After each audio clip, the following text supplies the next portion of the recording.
1947 time की जो जख्म है वो आज भी ऐसे जख्म है जिसकी टीस ना लोगों की यादों में महसूस होती है।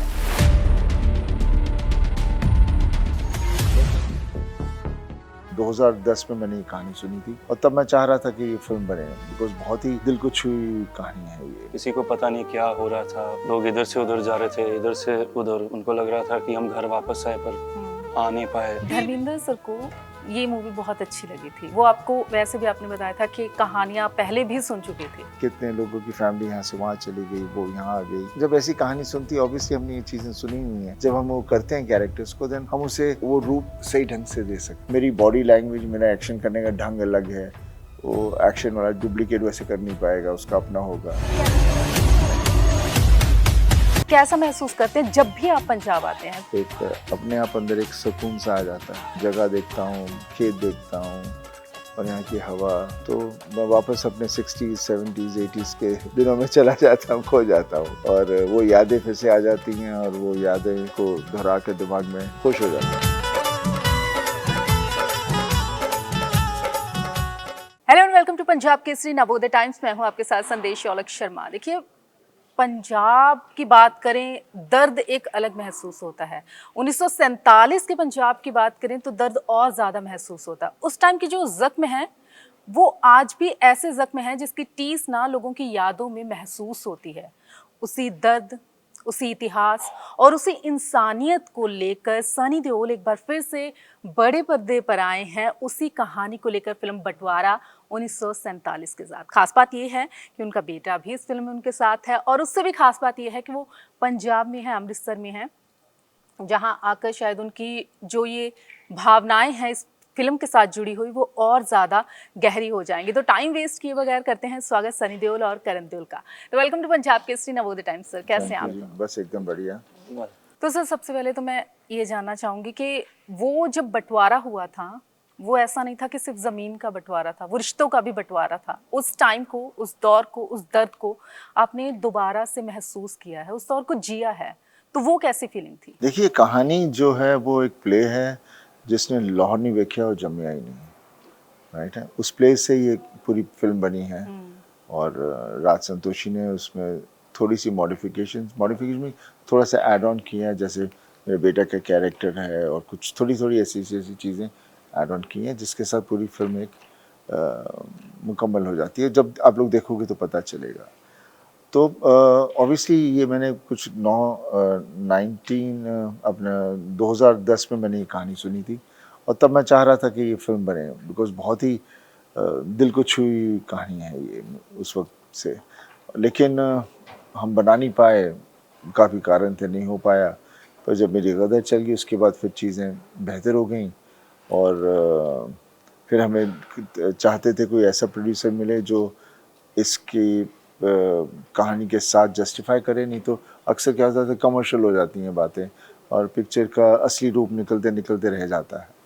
तो आमिर खान थे, उन्होंने ये कहानी सुनी थी, वो चाह रहे थे प्रोड्यूस करना, तो हम मुझसे मिले, हम लोगों ने बातें की और वहाँ से he became the producer. And मैं बस यही कहूँगा कि उन्होंने इस पिक्चर में पूरे साथ में रहे हैं and not on the sets और anything but behind the camera. जब भी कुछ चीज़ें होती थी यूज्ड टू टेक, देखते रहते थे और एंड तक, फाइनल मिक्स तक ही was part of the whole thing. And so और एक बहुत अच्छी बात यह है कि there is no insecurity, there is, ये बहुत अच्छा है जब एक्टर्स, एक प्रोड्यूसर है को साथ में काम करें तो एक बहुत ही एक अच्छा सा माहौल बनता है और उससे एक रिश्ते भी और गहरे हो जाते हैं। एंड तो ये प्ले पर है हमारी ये फिल्म और मुझे पूरा यकीन है कि लोगों को अच्छी लगेगी, बिकॉज कहानी इतनी अच्छी है और जिन्होंने प्ले देखा वो तो उनको पता ही है कि क्या है ये।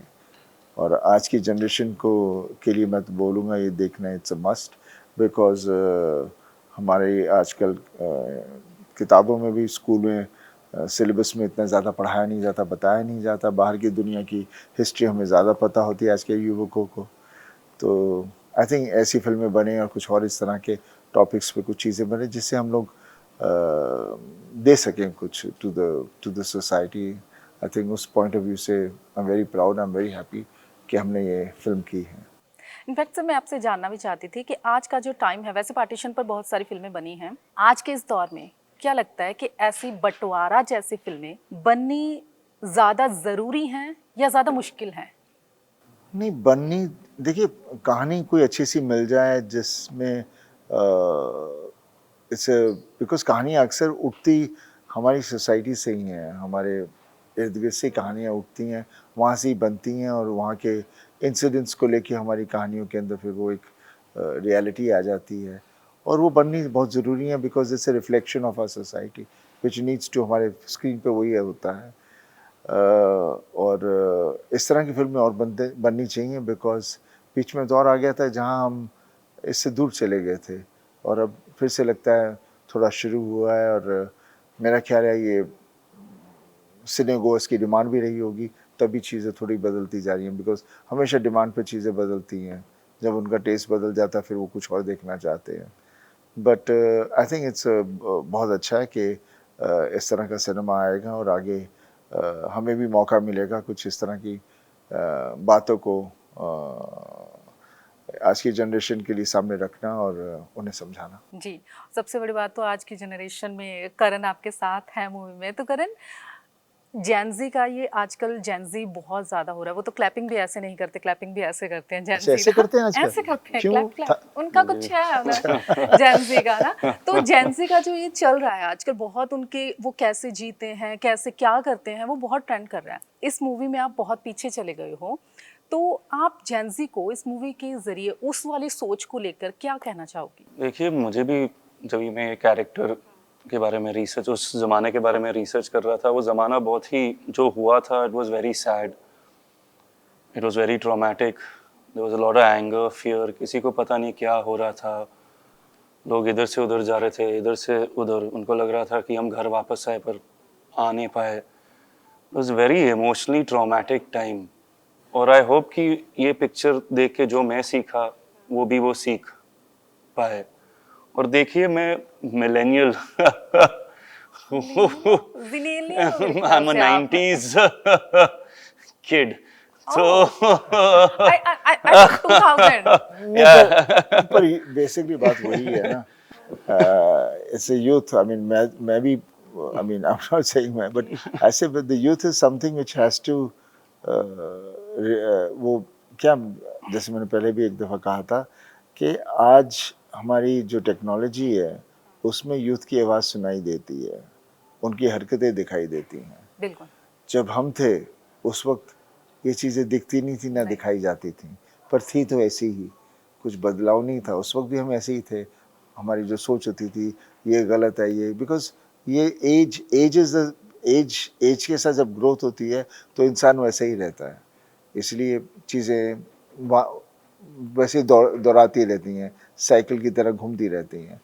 तो बट आज की टेक्नोलॉजी से आवाज़ आ गई है, पहचान आ गई है, तो विच इज़ वेरी नाइस। बस यही है कि इसे वो सही तरीके से इस्तेमाल करें और इस कभी क्या हो जाता है, ताकत ज़्यादा आ जाती है तो बहक जाते हैं, बस बहकना नहीं चाहिए। जी बिल्कुल।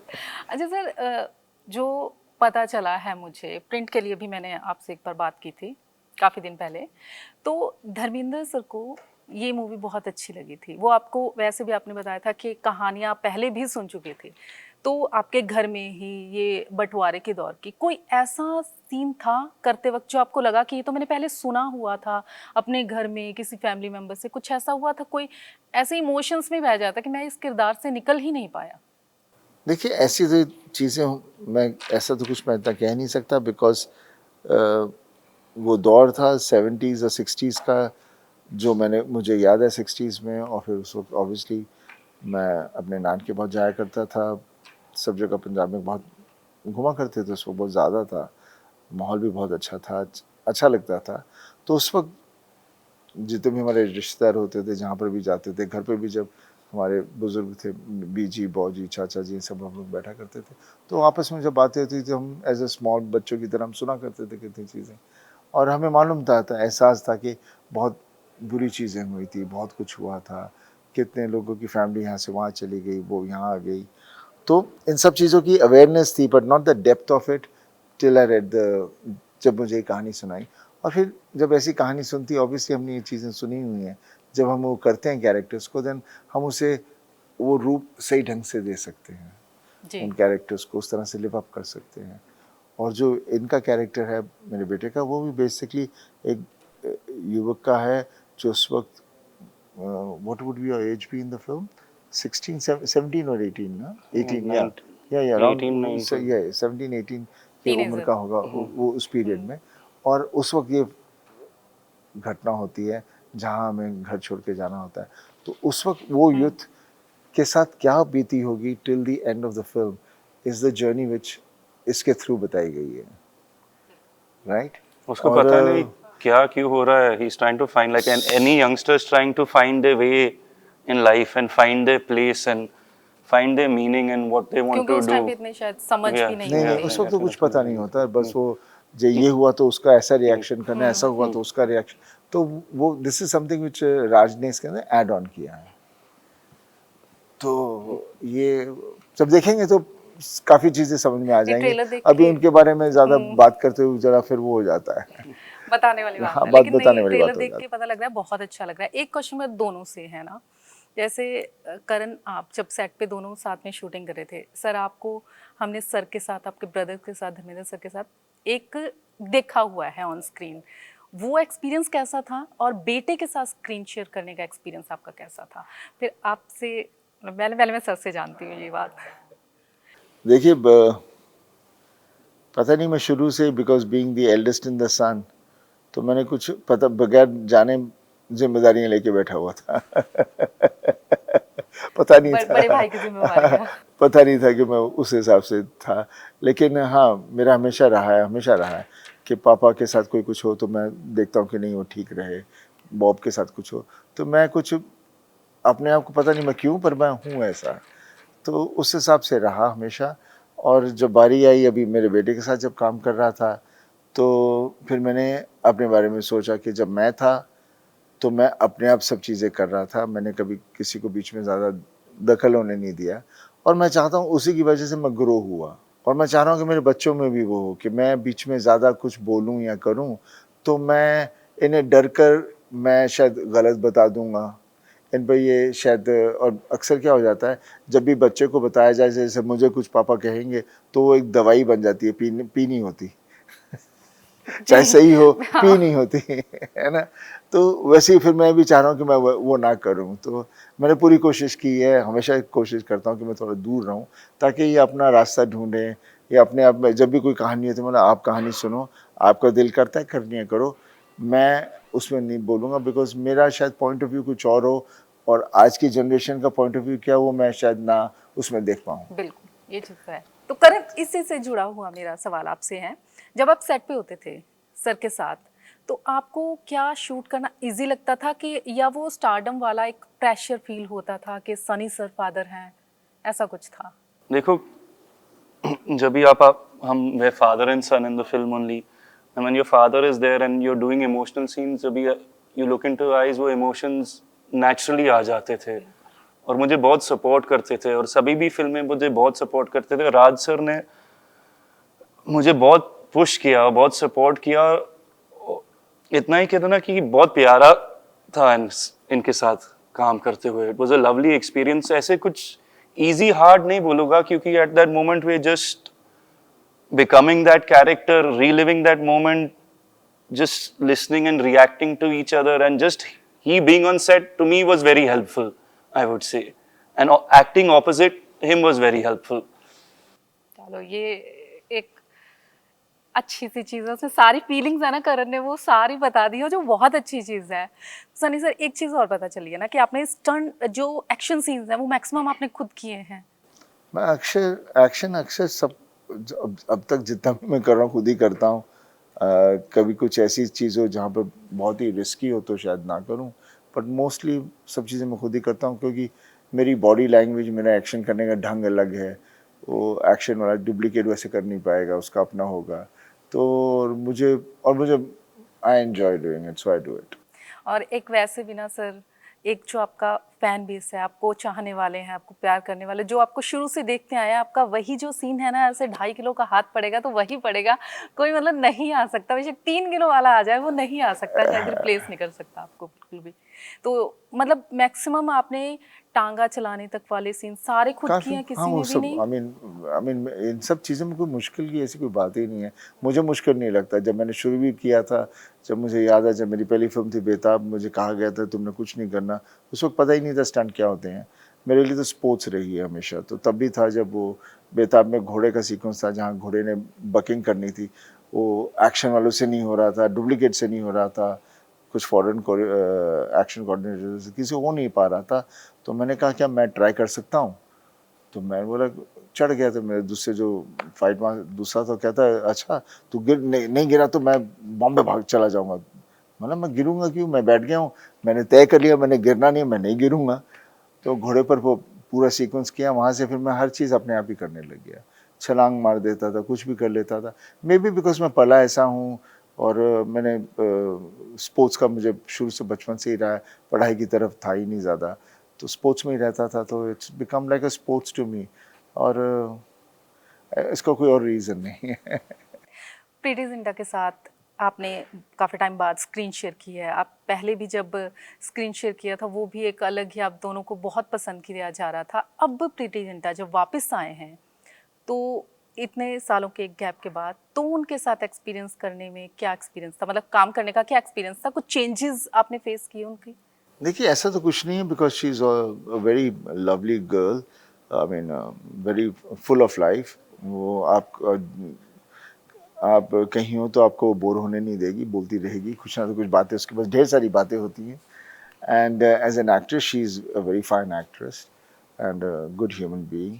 और इसके अंदर ऑब्वियसली बीच में काम नहीं कर रही थी, because she was married and then she had बच्चे हुए थे, तो ऑब्वियसली उसे अपने she had to take up the job of mother and go along with that.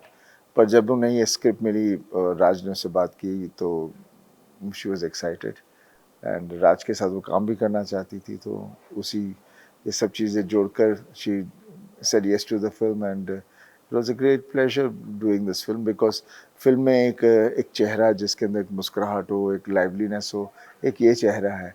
नहीं तो फिर अंदर बहुत ही चीज़ें हो, तो she is like a flower over there which is giving us a feel good feel, and obviously the scenes which she has to do, she's done a great job. Time थोड़ा है, सवाल बहुत सारे हैं, लेकिन एक क्वेश्चन बहुत common है, शायद आपको भी लगेगा कि बहुत कॉमन क्वेश्चन पूछ लिया, लेकिन मैं पूछना चाहूँगी, पंजाब आए हैं, पंजाब तो आप तो पंजाबी हैं, तो कैसा महसूस करते हैं जब भी आप पंजाब आते हैं? कुछ नया महसूस होता है, कुछ पुरानी यादें ताज़ा होती हैं, बचपन की यादें, कौन सी ऐसी याद है जो आपको सीधा हिट करती है जब आप पंजाब आते हैं? देखिए जब भी आप घर जाते हैं तो आपको कुछ नया तो नहीं होता, घर आने की एक अपनी फीलिंग होती है, बस वही फीलिंग होती है, और एक अपने आप अंदर एक सुकून सा आ जाता है। And that's how I feel whenever I come here. और जगह देखता हूँ, खेत देखता हूँ, और यहाँ की हवा, तो मैं वापस अपने 60s 70s 80s के दिनों में चला जाता हूँ, खो जाता हूँ, और वो यादें फिर से आ जाती हैं, और वो यादें को दोहरा के दिमाग में खुश हो जाता हूँ। करण, आपका पंजाब के साथ वैसे ही वो वाला फील करते हैं आप पंजाब को लेकर, जो सनी सर है वैसा वाला ही, क्योंकि आप पंजाब में कम रहे हैं, वैसा ही सेम हाँ बस सेम सेम नहीं सेम है, सेम? सेम नहीं है। चलिए सर, टाइम बहुत थोड़ा है, तो आप अपने अंदाज में, अपने स्टाइल में ज़रूर बताइए हमारे व्यूअर्स को मूवी के बारे में। देखिए इतनी बातचीत हम कर चुके हैं, आपको अंदाज़ा तो हो ही गया होगा हमारी फिल्म क्या है, और इतने टिप्स भी, हिंट्स भी दे चुके हैं, वो प्ले था सब कुछ बता चुके हैं। बस अगर आपको ट्रेलर पसंद आया होगा तो ज़रूर जाके देखिएगा, बाकी आपकी चॉइस है। Thank you so much sir, thank you Karan, thank you. तो ज़रूर देखिएगा बंटवारा 1947। ट्रेलर आपने देखा है, आपको पता चल गया है कि कैसी स्टोरी है, पार्टीशन पे है, लेकिन बहुत अलग, बहुत खूबसूरत, रिश्तों की, इंसानियत की, कैसे नफरत में भी इंसानियत जिंदा रहती है, उसी की कहानी है, बहुत प्यारी है, ज़रूर देखिए। I think you said the most right thing Thank you, towards the thank you. end. तो ज़रूर देखिएगा। Thank you so much sir, thank you. Thank you.